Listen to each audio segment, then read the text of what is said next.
You're watching South Asia Newsline. Any other top stories we're tracking for you on Thursday, the 5th of October. Amid escalating tensions, India calls for parity in number of Canadian diplomats. UN opposes Pakistan's plan to evict illegal immigrants. And Bangladesh, US on same page over elections, says Foreign Minister amid new visa policy.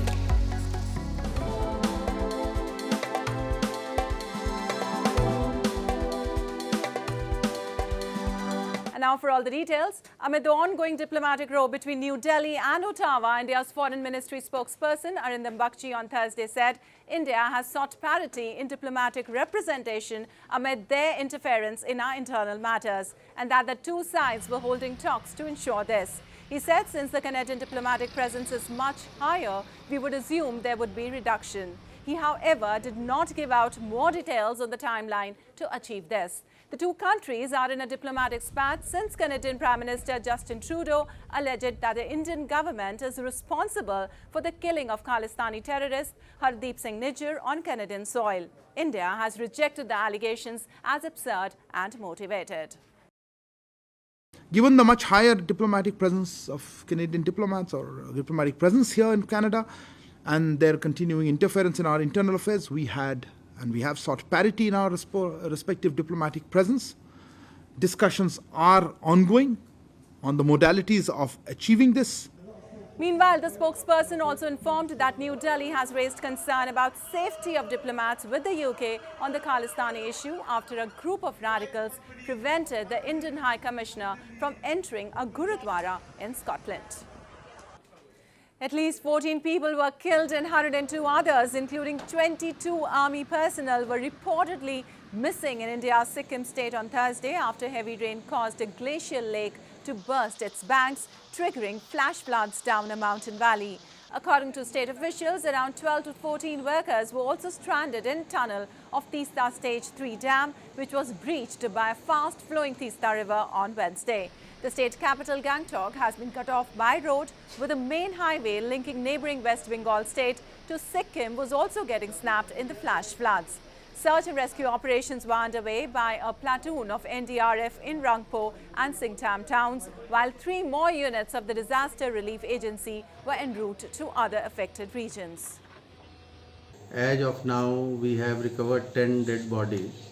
There are 82 missing persons which have been reported, and which includes 23 personnel from army also. We are searching for them and making all efforts to trace them. And as of now, 26 persons have been reported injured also, who have been given necessary treatment. Well, the spokesman for the UN High Commissioner for Refugees, Qaisar Khan Afridi, on Wednesday opposed the ultimatum given by the Pakistan government to over 1 million Afghan refugees to vacate the country by November 1st. He urged Islamabad, which has been hosting refugees for more than 40 years, to put in place a mechanism to ensure that Afghans with international protection are not deported. He said the UNHRC stands ready to support Pakistan in developing such a mechanism. The move comes after 2 suicide bombings targeted religious gatherings in Pakistan last week, killing at least 57 people. The Pakistani Taliban militant group has denied any involvement, but Pakistan's Interior Minister has said that one of the suicide bombers had been identified as an Afghan national. Well, activists highlighted abduction, torture and killings of Baloch dissidents by Pakistan outside the UN building in Geneva recently and urged the world body to intervene. A report. Members of the Baloch National Movement organized an exhibition outside the UNHRC building in Geneva recently, raising the issue of enforced disappearances by Pakistan in Balochistan. They highlighted how Baloch activists are tortured and killed in fake encounters for demanding freedom and expressing dissent. The activists urged the UN and the international community to hold Pakistan accountable for heinous war crimes in Balochistan.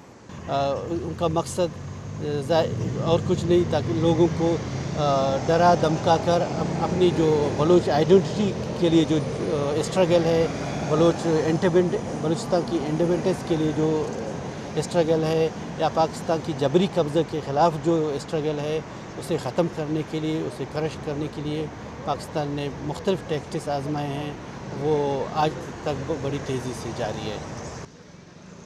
A large number of Baloch people have migrated to Europe and other countries due to threats and atrocities by the Pakistan army. They are now raising their voice at the UN and various other international forums to get justice.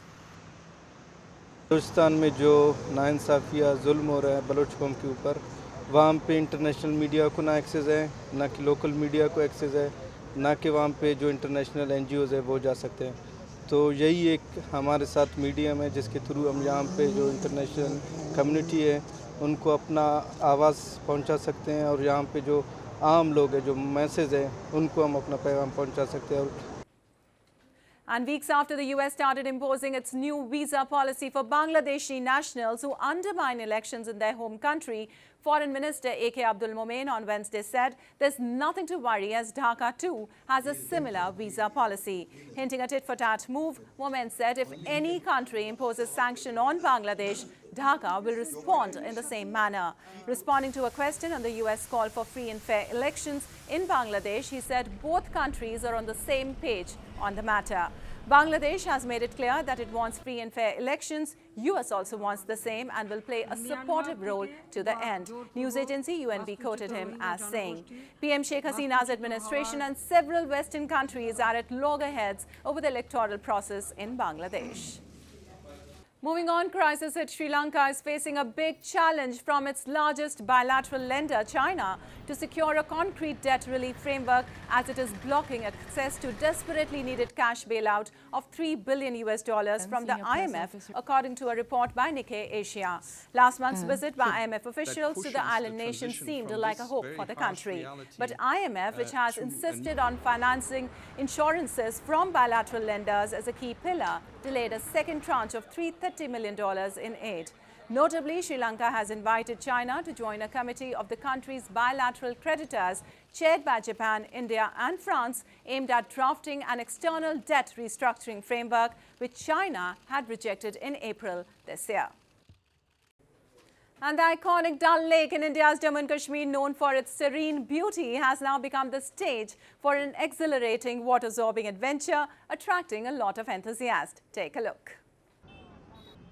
Water-zorbing, an exhilarating adventure activity, has made its debut in the iconic Dal Lake in India's Jammu and Kashmir, offering a delight to both locals and tourists alike. The unique and heart-pounding recreational activity allows participants to roll inside transparent inflatable spheres on the serene waters of the lake. This exciting addition is the brainchild of a local entrepreneur with the support from the tourism department. पहले आप जानती है शिकार और house boats के लिए तो हमारा डल लेक फेमस था ही था, तो लेकिन अब जो है और एक एडिशन हुआ है डल लेक में। अभी लोग अभी तक याद रखते थे कि हमने डल लेक में शिकारा राइड की है, अब वो याद रखेंगे कि हमने डल लेक में वाटर ज़ॉर्बिंग की है। The initiative aims to diversify the adventure options available at this breathtaking destination while prioritizing the safety and enjoyment of all participants. एक तो कश्मीर तो अपने आप में ही एक हेवन है और उसके बाद ये तो बहुत ही अच्छा और बहुत ही नाइस एक्सपीरियंस है।